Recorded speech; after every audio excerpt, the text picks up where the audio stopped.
ụmụ agbọghọ gee ntị kịta ka m pịa gị ole. Pịa ntị na kịta ka m pịa gị ole. Ọ bụ na di na-abịarụ gị bụrụ ezigbo mmadụ n'ube. Di na-abịarụ gị bụrụ ezigbo mmadụ kịta n'ube. Ịchọzi na nke na-agba ụgbọelu na nke na-agba ụgbọala na nke na-agba ụgbọ mmiri, nke rụrụ manshọn ndị na-achọ dị already made. N'ụbakwa dị n'oge nwaanyị na-aga aga. Kifuru oge nwaanyị ọ na-aga aga, ọ dịghọ ka ụmụ nwoke. 70 years old man ya anụ nwaanyị, 80 years ya anụ nwaanyị. Mana nwaanyị kịta 40 years abaigo menopause. Ifu ezigbo mmadụ n'ụba ya, ezigbo mmadụ nwere ezigbo omume bịarụ gị di.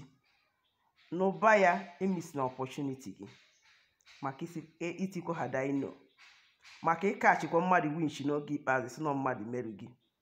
A na-ahọ dị na onye erughuru m, na onye abụghị my class, na onye enweghị ụgbọelu, onweghị ụgbọala, onweghị ụgbọ mmiri, na onwe ihe ọ na-alụ.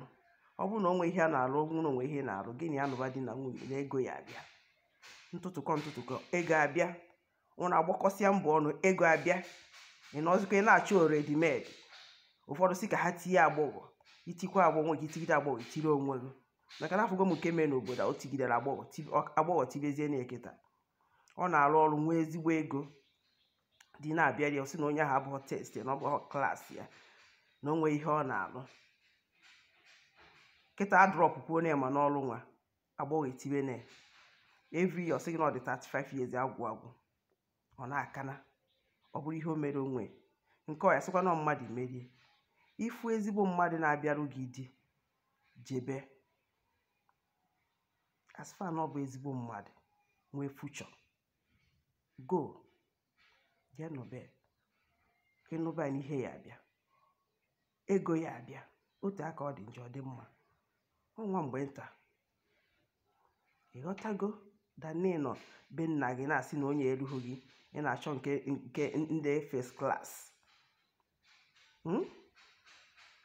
Oge a na-aga, oru oge ikpeazụ chọba onye kachiri gị winch, onye merụ gị, onye keru gị dobe.